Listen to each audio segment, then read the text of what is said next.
Mara, Ethan, Rosa, and Alexandra, 4 ordinary people, 4 unimaginable moments, and 4 lives changed forever in the split second between fear and survival. Each claimed they killed to stay alive, but what really drove them to the edge of life and death? Tonight, we unravel the shocking stories behind the choices that turned instinct into murder. Mara Jensen had spent months wandering the streets, her life a fragile balance between hunger and exhaustion. Each day brought a new challenge, finding a warm place to sleep, scavenging for food, avoiding the dangers that lurked in the city's alleys. She had lost contact with her family years ago, and friends were non-existent. Mara learned quickly that survival depended on vigilance and instinct. Every shadow seemed a threat, every stranger a potential danger. On one particularly rainy night, the city felt heavier than usual. Puddles mirrored the flickering streetlights, and the wind carried the scent of wet asphalt and decay. Mara moved quickly, trying to find shelter under the awning of a closed shop. She thought she had seen danger before, but that night it arrived in the form of a man whose approach was too deliberate to ignore. At first, he appeared to be just another passerby seeking refuge from the rain, but Mara's intuition screamed that something was wrong. When he stepped closer, she saw the glint of a knife in his hand. Her heart raced, and the adrenaline that had kept her alive so many nights surged through her veins. He demanded her belongings, but Mara had learned that possessions were meaningless when life itself was on the line. She backed into a narrow alley, her options shrinking with each step. The man advanced, his movements sharp and threatening, leaving her trapped between a brick wall and imminent danger. In a split second, Mara spotted a broken bottle lying in the wet alley. She grasped it tightly, her knuckles turning white, and waited for the moment she could act. Fear and instinct collided, and when the man lunged, she struck with all her strength. The impact was sudden and final. The man fell, leaving a smear of red on the alley's wet floor. Mara stood frozen, breathing heavily, her mind racing to comprehend what had just happened. She fled into the night, her footsteps splashing through the puddles, leaving behind overturned trash cans and the faint smell of rain and blood. When the police arrived, they found a scene that told a story of sudden violence but left many questions unanswered. Mara's claim of self-defense was scrutinized, as investigators pieced together her life on the streets and the events leading to the fatal encounter. Surveillance footage captured the encounter from a distance, revealing not only the attack, but a second figure lurking nearby, whose presence hinted at complexities Mara had not even noticed in the chaos. The courtroom became a stage for competing narratives, one of fear and survival, the other questioning the limits of justified action. Experts debated the extent to which Mara's environment had shaped her instincts, while the public followed the story with a mixture of fascination and unease. Each detail, from the rain-soaked bricks to the scattered debris, painted a vivid picture of desperation colliding with fate. As testimonies unfolded, layers of Mara's past emerged.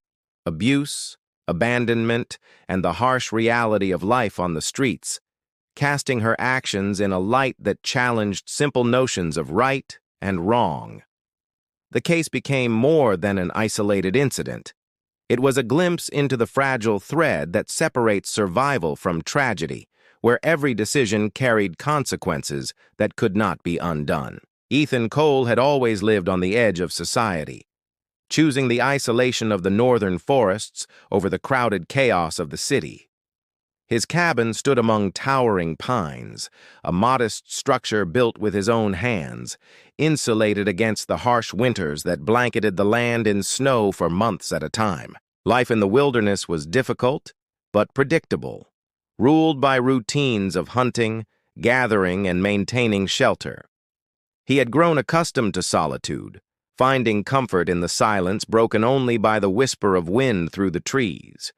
One frigid evening, as twilight faded into darkness, a knock at his door shattered that quiet. Ethan opened the door to find a stranger, thin and shivering, eyes wide with desperation. The man claimed hunger and cold had driven him to Ethan's cabin, and though Ethan initially offered a small portion of food, unease gnawed at him. The stranger's manner grew increasingly aggressive, and a glint of metal caught Ethan's eye, a hunting knife concealed beneath a tattered coat. Panic surged through Ethan, a primal warning that his life was in danger. He tried to maintain distance, urging the man to leave, but the intruder lunged, forcing Ethan to react without hesitation. In that instant, years of survival skills became instinct. Ethan grabbed the heavy axe that rested near the doorway, swinging with force born of fear and necessity. The first strike connected, and the intruder collapsed, lifeless, the sound of the blow echoing through the forest. Ethan stood frozen, the cabin suddenly too small and too still, the weight of what he had done pressing on him.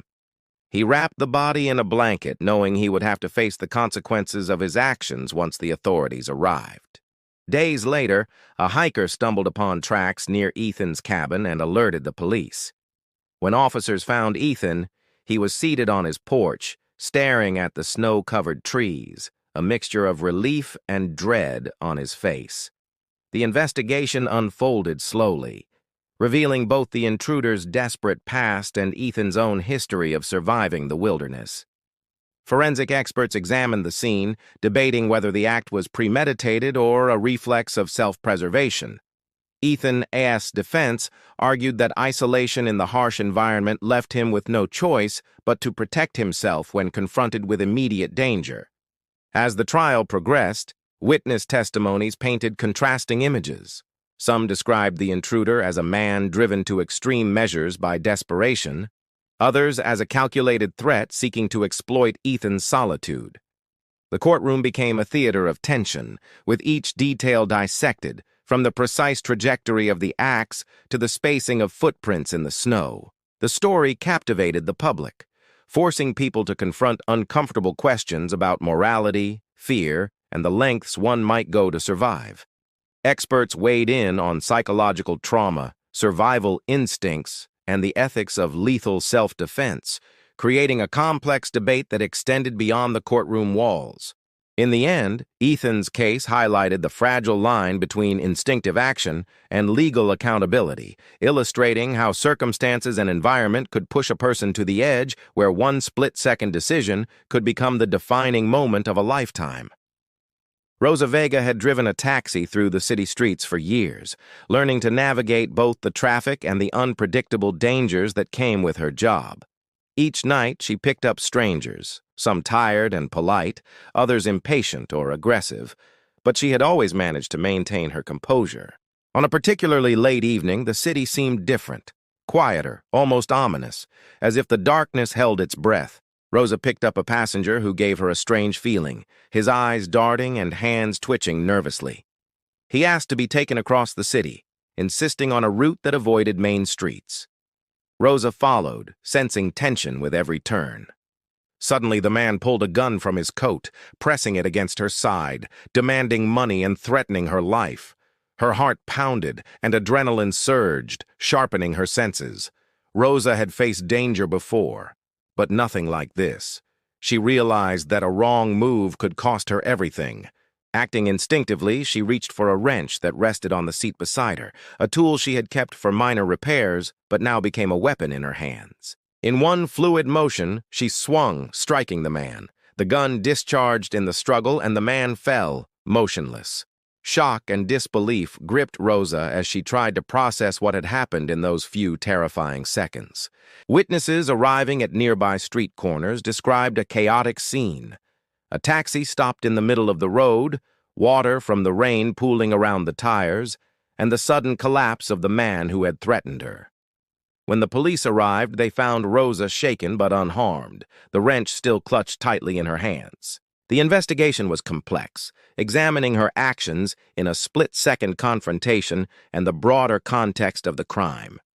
Rosa's life as a taxi driver was brought into focus, revealing the constant exposure to risk that had shaped her reflexes and judgment. Experts debated whether her actions were purely defensive or if fear had clouded her reasoning. Public interest intensified when details emerged suggesting the man she killed was involved in a larger criminal network, responsible for multiple robberies and assaults across the city. This revelation added another layer to Rosa's story.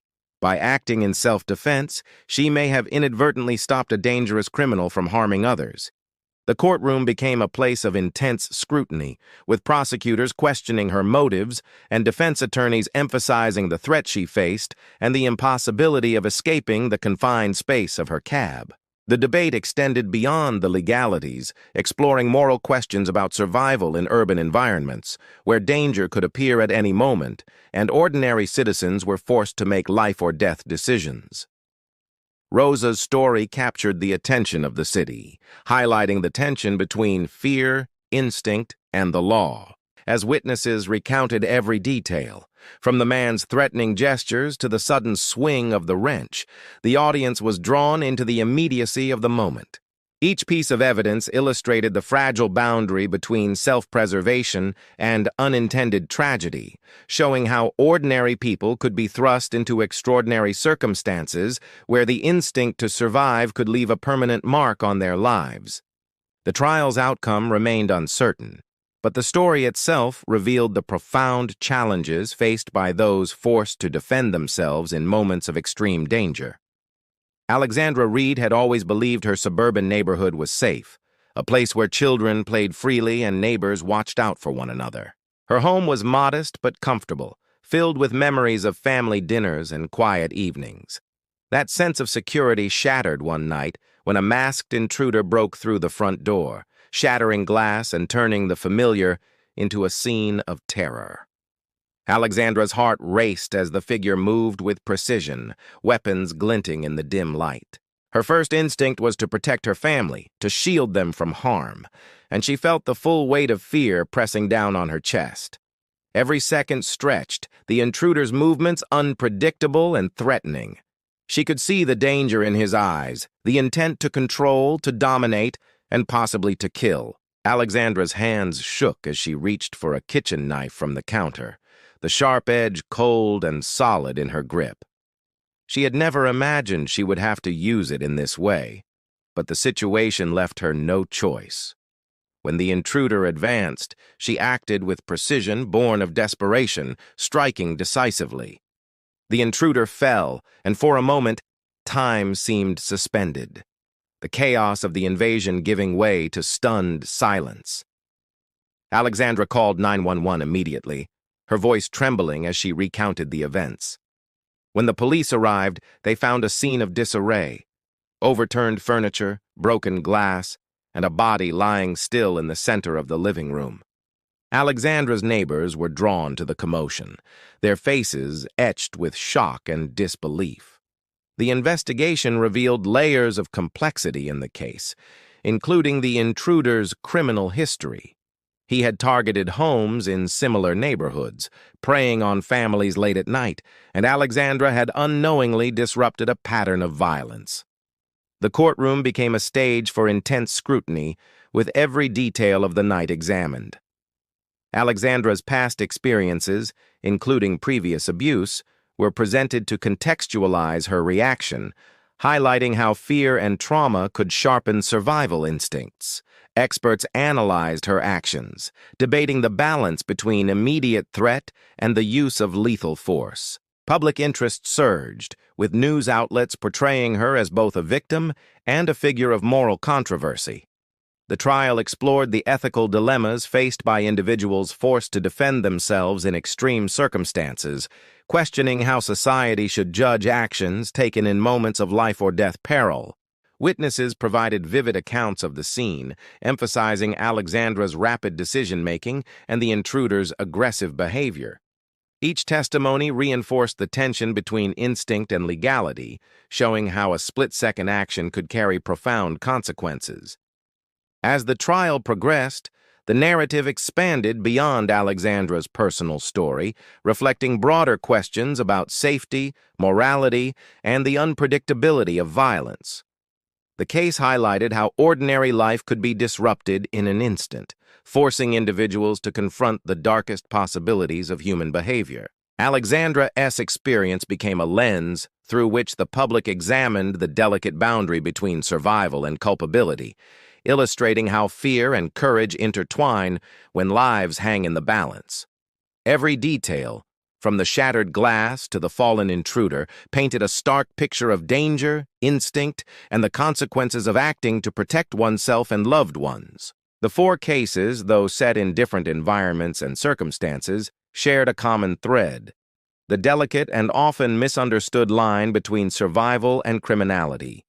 Mara Jensen, Ethan Cole, Rosa Vega, and Alexandra Reid each faced moments in which fear and instinct collided, forcing them to make split-second decisions with irreversible consequences. Their stories captivated the public, sparking debates about morality, legality, and the psychology of survival. In courtrooms across the country, the trials delved deep into each defendant's past, examining experiences of trauma, isolation, and vulnerability that shaped their responses to life-threatening situations. Mara's life on the streets, fraught with danger and neglect, revealed how constant exposure to violence can sharpen instincts and demand extreme measures. Ethan's isolation in the unforgiving wilderness highlighted the raw, primal responses that arise when a person's very survival is at stake. Rosa's confrontation in the city illustrated the risks faced by ordinary people navigating urban environments where threats can appear without warning. And Alexandra's suburban ordeal demonstrated that even seemingly safe spaces could erupt into deadly crises. Each trial raised profound legal questions. When does self-preservation justify lethal action? And how should the law interpret instinct versus intent? Experts in psychology and criminal behavior weighed in, emphasizing how fear can override rational thought and create responses that, while lethal, may be fundamentally defensive. The media attention intensified public scrutiny, framing the defendants alternately as victims, heroes, or criminals, depending on the narrative lens applied. Social media debates erupted over what it truly meant to act in self-defense, with audiences dissecting minute details, from Mara's broken bottle to Ethan's swing of the axe, Rosa's wrench, and Alexandra's knife. Evidence, witness testimonies, and forensic analyses were painstakingly examined, each element adding complexity to the simple question of guilt or innocence. Verdicts reflected the multifaceted nature of these cases. Some defendants were acquitted, others received reduced sentences, and some faced years of legal uncertainty. Yet beyond the courtroom outcomes, the human stories endured, revealing the emotional and psychological toll of life or death decisions. Families, friends, and communities grappled with the moral implications, often questioning how they might react in similar situations. These cases collectively underscored the unpredictability of life, showing how ordinary moments can spiral into extraordinary danger and how survival often comes with consequences that extend far beyond the immediate threat. As the public absorbed the narratives, one theme emerged clearly: survival is rarely straightforward, and the instinct to protect oneself or others can lead to outcomes that society struggles to define as right or wrong. The stories of Mara, Ethan, Rosa, and Alexandra remained etched in the collective consciousness, a haunting reminder that life's fragility and human instinct are forces that can push ordinary people into extraordinary circumstances. In the end, these four cases highlighted the complex interplay between fear, morality, and the law, leaving a lingering question about the true cost of survival and the fine line that separates necessity from tragedy. Each life was irrevocably changed, and each act of self-preservation became a story of courage, consequence, and the human will to endure against unimaginable odds.